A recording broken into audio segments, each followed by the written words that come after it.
Então vamos lá, boa noite a todos que estão ao vivo aqui. Boa noite, Burg. Boa noite a todos. Burg Júnior, o famoso Rosenburg Lopes Júnior, nascido em Ponta Grossa.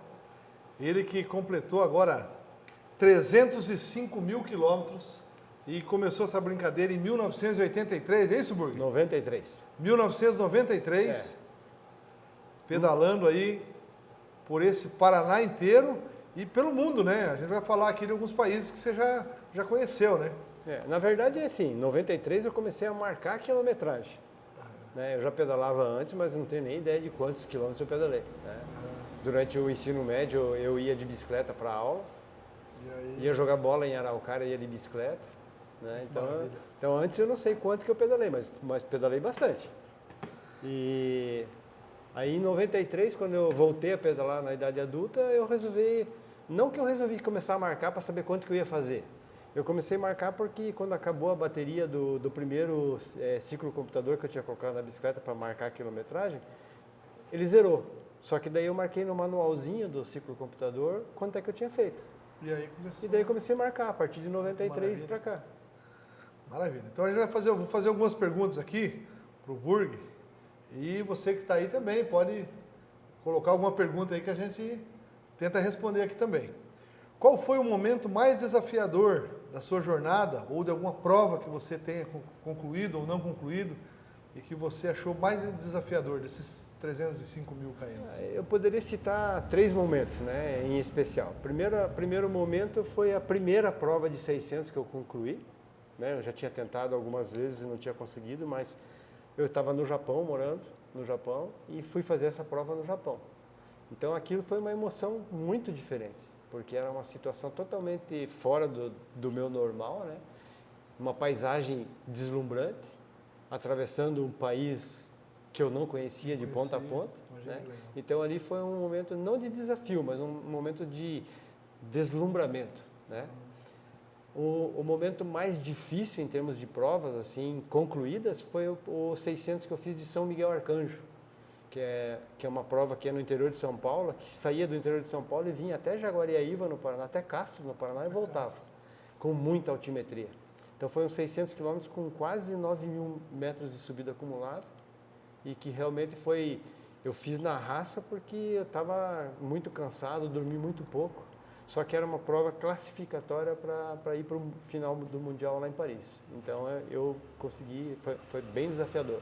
Teve que fazer, realmente. E teve o momento triste que foi as 2 vezes que eu fui para a França, que eu consegui me classificar, não consegui concluir a prova lá, né, por vários motivos. E lá seriam 1.200 quilômetros? 1.200 quilômetros. Então são, né? Como você se preparou fisicamente e mentalmente para essa jornada, ou para essas provas? Como é que era esse preparo físico? O preparo físico meu é mais manter a constância de pedalar todos os dias. Esteja frio, esteja calor, esteja chovendo ou não. Então eu tento pedalar todos os dias e manter a minha condição física. Eu não faço um treinamento específico para aquela prova, mas eu mantenho a minha constância. Né? E a parte mais importante de provas de longa distância é o mental. Então você tem que controlar a tua mente. Às vezes é mais importante do que a parte física. Legal, bem dessa, né? E qual é o seu conselho para alguém que quer começar a pedalar longas distâncias? O cara fala, eu quero fazer 200 km, 100 km. Né? Eu acho o seguinte, existe a possibilidade nas provas oficiais, que a gente chama de Audax comumente aqui, mas são os brevets. Então, nas provas oficiais, que são 200, 300, 400 e 600 quilômetros, os organizadores geralmente colocam desafios menores, de 50, 100, 150. Então, as pessoas podem ir tentando aos poucos. Né? Iniciar essa E a preparação é manter constância, tentar pedalar, se não puder todo dia, mas bater uma meta semanal, por exemplo. Né? E preparar a mente. Né? Preparar a mente para o cansaço, para as intempéries, né?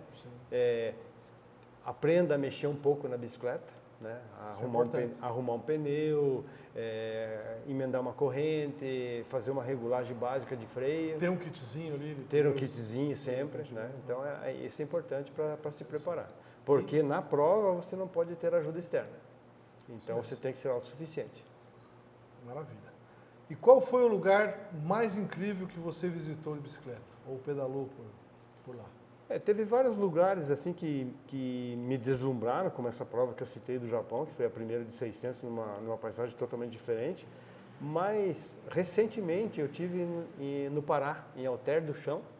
Não foi um pedal muito longo, mas eram pedais em lugares assim incríveis.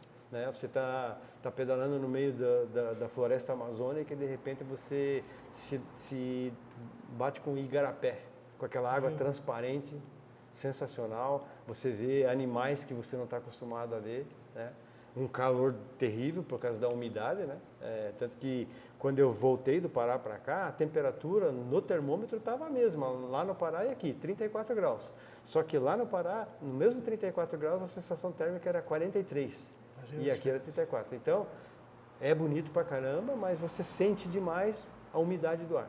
Judia mais um pouco. Mas é uma paisagem muito bonita. Outra perguntinha aqui. O que você aprendeu sobre si mesmo ao pedalar nesses 305 mil km aí? Eu acho que o mais importante de tudo é a introspecção que você tem quando você está pedalando, principalmente sozinho, em longas distâncias, né? Você começa a fazer um balanço da tua vida, você começa a equilibrar algumas coisas, né? Quando eu comecei a pedalar no dia a dia, lá em 93, eu tinha um trabalho muito estressante. Eu trabalhava na área de informática e eu tinha um trabalho estressante e às vezes eu chegava um pouco nervoso em casa, né? Porque eu pegava o carro, ia para casa e ainda tinha aquele rescaldo do que você passou no dia de trabalho. Aí, a partir do momento que eu comecei a pedalar, eu tinha um tempo maior até chegar na minha casa e aquilo ia me desestressando. Eu ia olhando a paisagem, eu trocava de caminho todo dia. Pensamento, aquela questão do pensamento. Eu cheguei a utilizar as minhas pedaladas para treinar idioma. Eu ficava falando comigo mesmo em outro idioma. Por exemplo, em véspera de viagens, que eu precisava dar uma melhorada no meu idioma, eu começava a falar comigo. Então, esse momento da bicicleta, principalmente quando você está pedalando sozinho, é um momento de introspecção, de você conhecer você mesmo, de você praticar a atividade mental tua. Então, eu acho que realmente, fora toda a parte física que faz bem, a atividade da bicicleta, ela ajuda muito o cérebro, a mente. Fantástico. Maravilha. Esse é o Burg Júnior, que está aqui com a gente. E você manda mensagem aí, se você quiser vir bater um papo com o Adão aqui, é só marcar aí, contar a sua história e vem para cá com a gente. Tem aqui, ele mandou a foto aqui, depois nós vamos colocar para vocês verificarem. Tem uma foto de um quadro quebrado aqui, ele fez um quadro, um baita de um quadro, está na casa dele, ele não trouxe o quadro hoje. E gostaria que você falasse um pouco desse quadro. E vi ali que também tem várias medalhas ali ao lado ali. Isso. Então, bem interessante aqui. Na verdade, esse quadro é o quadro de uma bicicleta, uma Caloi Easy Rider, né, que era uma bicicleta que eu comprei, acho que em 2005, 2003. Logo depois que eu comecei a voltar a pedalar, eu comprei essa bicicleta, que era uma bicicleta urbana, eu comprei ela para ir trabalhar. Aí, descobri que tinha essas provas de longa distância. Daí, em 2007, eu fui convidado para participar da primeira, que foi em 200 km, Curitiba, Ponta Grossa e de volta. E eu fiz com essa bicicleta aí. Foi a minha primeira prova de longa distância que eu consegui completar. Isso há 18 anos atrás, 19 quase. Tinha 13 horas e meia para completar a prova, eu nunca tinha feito, eu nunca tinha usado sapatilha com clipe, foi a primeira vez, eu coloquei um pedal de clipe nessa bicicleta e usei ela pela primeira vez.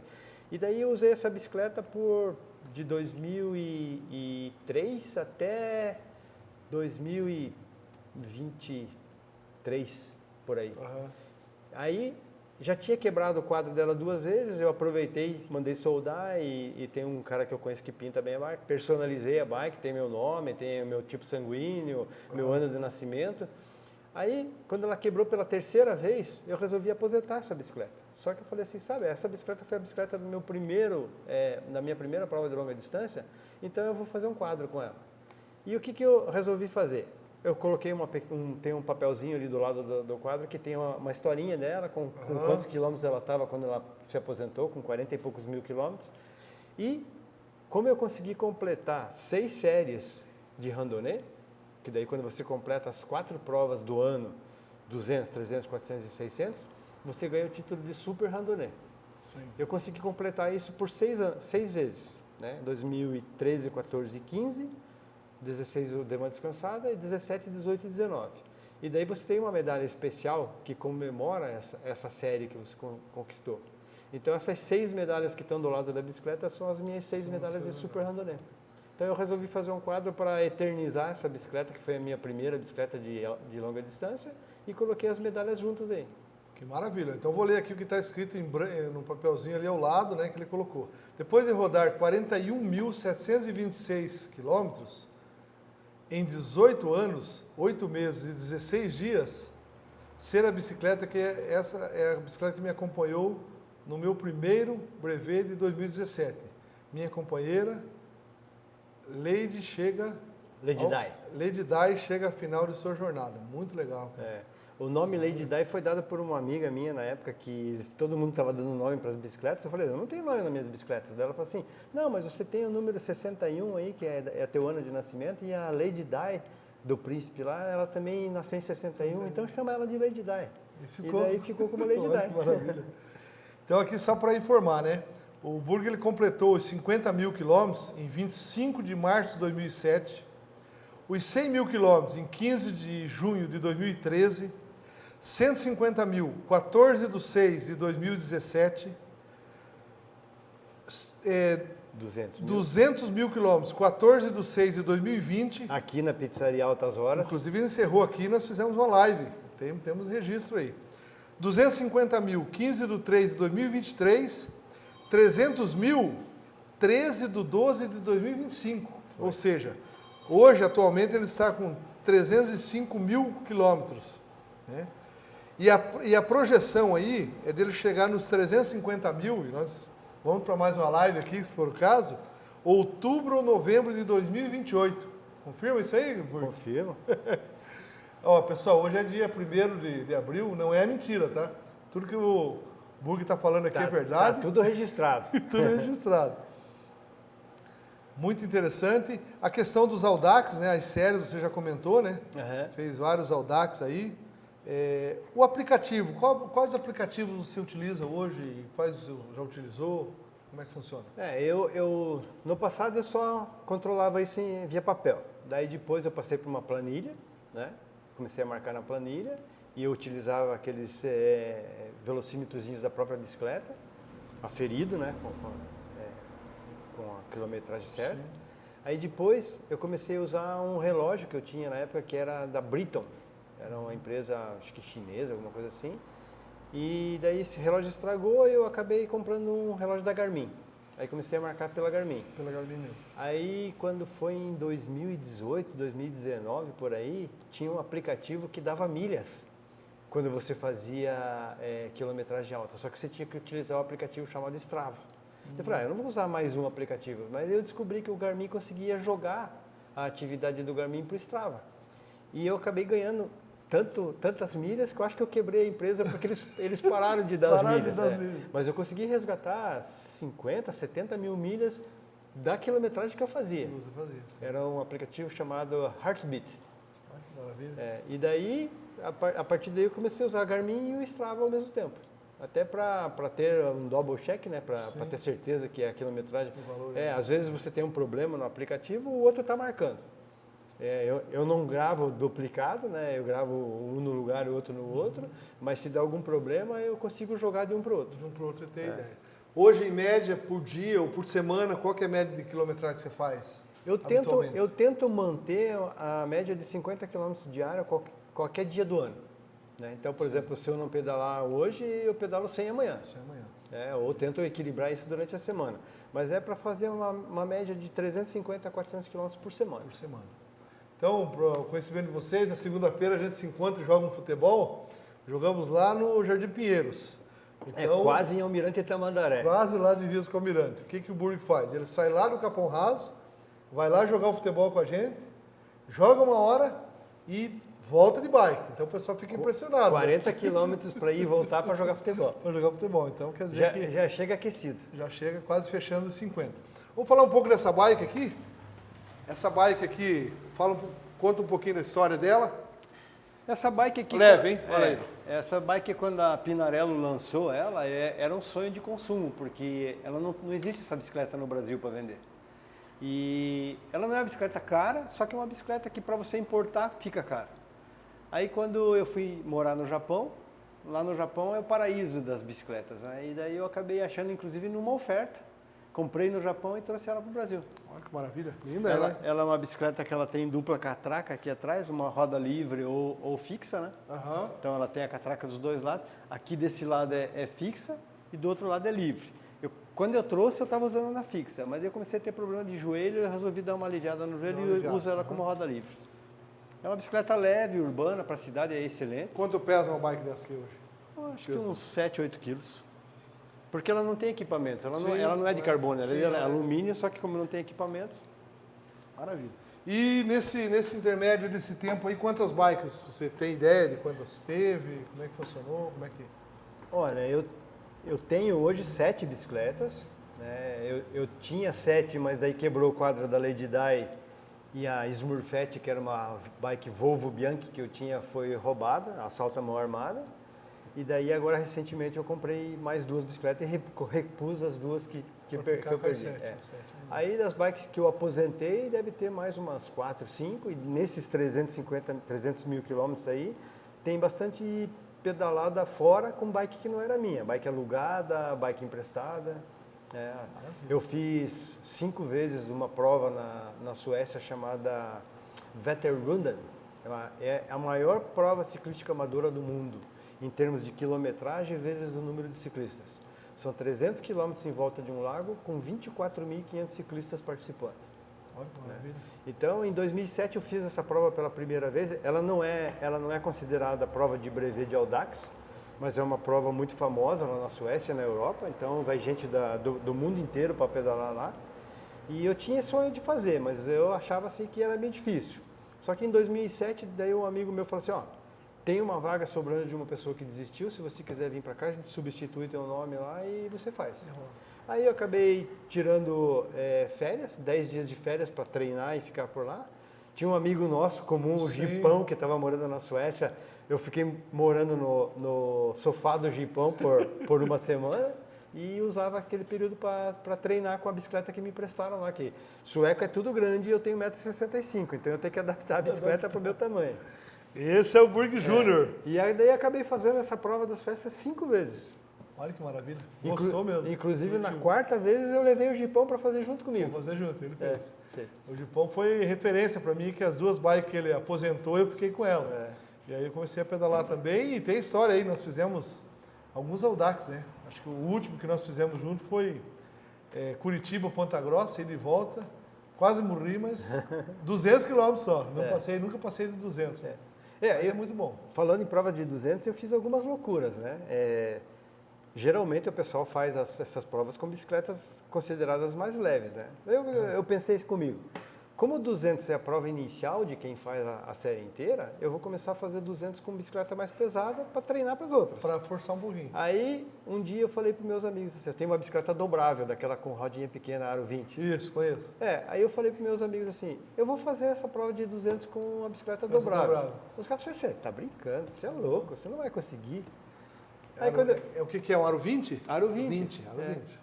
E é uma bicicleta dobrável, pesada pra caramba. Criança. Tem quase 20 quilos a bicicleta. Só tem 6 marchas na descida da Serra de Purunã, lá pro outro lado. Lá não adiantava nem pedalar, porque a bicicleta andava mais rápido do que o... E eu fui e fiz a prova. Todo mundo achou que eu era louco, mas eu fiz. E essa bicicleta que não tem marcha, eu fiz uma prova de Audax com ela também. Que pegava uma parte da Estrada da Graciosa. Ela tem pneus duros, né? Porque são pneus rígidos. Eu fiz essa prova nos paralelepípedos com ela. Então eu fiz algumas provas. Algumas loucuras, né? Algumas loucuras. Loucuras do Burg. Pessoal, então, para fechar com números aqui, ó, esses 305 mil quilômetros, eles dão nada mais, nada menos, pedalados, 7,5 voltas ao redor do planeta. Então, esse é o Burg Júnior. História única, uma fera. Aqui você vai para a Globo, tá? Porque essas histórias aí. Então, Burg, primeiramente, obrigado por ter aceito aí esse bate-papo. Show de bola, cara. Eu já conheci um pouco da tua história, acabei conhecendo um pouco mais, né? Muito legal. Como o Gipão falou, agora só falta fazer o livro. Então, vamos... Mas acho que uma coisa importante de falar para quem está assistindo esqueça as provas, esqueça o resto. A bicicleta, ela ajuda muito na saúde, no relacionamento social. Tem um monte de grupos de bicicleta aqui em Curitiba, você conhece muita gente, né? A minha namorada atual, a Ana Paula, ela é ciclista e eu conheci ela pedalando, né? Então, eu diria assim, a melhor rede social que existe é a bicicleta. Sem contar que ajuda na saúde muito. Com certeza. Aí hoje tem a opção das bike elétricas, bike que você, dos aplicativos que você empresta, então tem. Mas não pode fazer bike elétrica, não pode fazer audax de bike elétrica, tá, pessoal? Tem isso também. Outra coisa é a questão de segurança, né? A gente quer falar um pouquinho também sobre o uso constante do capacete, essa questão das roupas refletivas, isso é muito importante. Também. E o cuidado com o outro, né? Então, por exemplo, eu ando de moto. Eu ando só de mais 95% do meu transitar é de moto. Já andei muito de bicicleta, quando eu trabalhava na Volvo eu ia de bicicleta. E ao mesmo tempo nós pilotamos o veículo também. Então é se colocar no lugar do ciclista, do motociclista e vice-versa, né? Porque tem muito motoqueiro que é displicente, tem muito ciclista que é displicente, tem muitas pessoas que pilotam o veículo, o carro e também né? Então essa questão do trânsito, porque o trânsito tem matado muito. E é uma deixa que a gente quer passar também, a questão do próprio do uso do celular. Então há muitos momentos você está vendo o cara andando com o cara está fora da linha ou está desalinhado, você verifica que o cara está com o celular. Então é bem complexo, sabe? Tem muita gente pedalando com fone de ouvido. Isso aí eu acho que é um erro muito grave, né? Você tem que estar atento, você tem que estar escutando o que está acontecendo ao teu redor, né? Então é aquela história, que nem o Adão falou, que tem a gente ruim em todos os segmentos. Tem o ciclista bom e tem o ciclista mau, tem o motociclista bom e o motociclista mau, o motorista bom e o motorista mau. Eu acho que o mais importante é um respeitar o outro. O respeito, né? O maior cuidar do menor, mas o menor também não achar que ele pode tudo. Isso é muito importante. E você pode pedalar até 300 mil quilômetros e está aí, ó, contando história. Exatamente. Né? Beleza? Burg, mais alguma colocação? Como é que tá? Tranquilo? Tudo tranquilo. Muito obrigado pela presença, pela participação. Galera, bate-papo com o Adão, sempre. Aí a gente vai estar passando as informações aí. E segue nós no Instagram, dá um joinha lá. Vai estar gravado esse grande bate-papo aí com o Burg, que é uma fera do ciclismo aí e parceiro da gente. Obrigado, meu irmão. Valeu. Saúde, obrigado. Sucesso, Deus abençoe você. Parabéns, hein? Bora pedalar, pessoal. Bora pedalar. Saúde. Com água.